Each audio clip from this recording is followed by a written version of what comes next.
I don't want to be calling something dry and dead that Jesus is not, that Jesus still sees life in. I have 4 kids and I feel like God always speaks to me through them, like always. Like most children, they don't want to eat the food that is prepared for them. My kids would ask me, you know, like if we have a cookie or anything sweet, like, okay, if I eat half my food, can I get a cookie? Well, now it's as soon as they get to the table, they haven't even eaten the food, and it's, okay, what if I eat half of this and like 2 bites of this? Then can I be done? I finally told them a few days ago, I'm like, look, mealtime is not going to be a math equation. Honestly, the halves that they were making were like 1/4 of what it should have been. As I was just thinking about that today, I felt like God was telling me, and then also just honestly the church, capital C church, to stop measuring his presence, because we do the exact same thing with him. Pray for 30 minutes instead of 15 minutes, then he'll really show up. We sing an upbeat hype song that'll really get the people going, and if the people are going, then we'll somehow draw heaven closer to us. I have personally been in prayer settings where the person leading us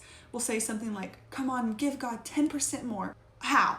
What does that mean? How do we measure giving God 10% more of what I'm already doing? Does that mean 10% louder in volume? Does that mean I'm 10% closer to the floor if I'm on my knees? I had this picture of the wall of Jericho in my mind. I can remember God so clearly speaking to me saying there's significance in my silence. Think about that in relation to now and like what I'm feeling.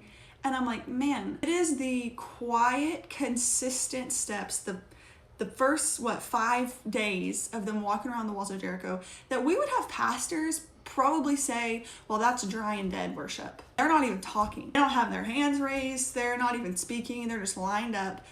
That worship is dry and dead. I don't want to be calling something dry and dead that Jesus is not, that Jesus still sees life in. They did end up shouting, yes, because God also moves through our shouts and through the loudness. I'm not saying that he can't. But he also moved in quiet steps where no one was even speaking. I just feel like, honest, our measurements are whack. I've been working out and I can do about 7 miles on the bike in about like 22 minutes. That sounds really impressive. Wow, you did 7 miles. And it's tough, don't get me wrong. But the amount of like exertion that I'm putting in to do 7 miles on the bike is not as hard as it is when I do 1 mile on the treadmill at an incline. Like, I look like I'm doing so much more measuring my distance on the bike, but the 1 mile on the treadmill is actually harder. I think honestly it's harder sometimes to do the slower thing, to go the shortest amount of distance. I want to think more about that.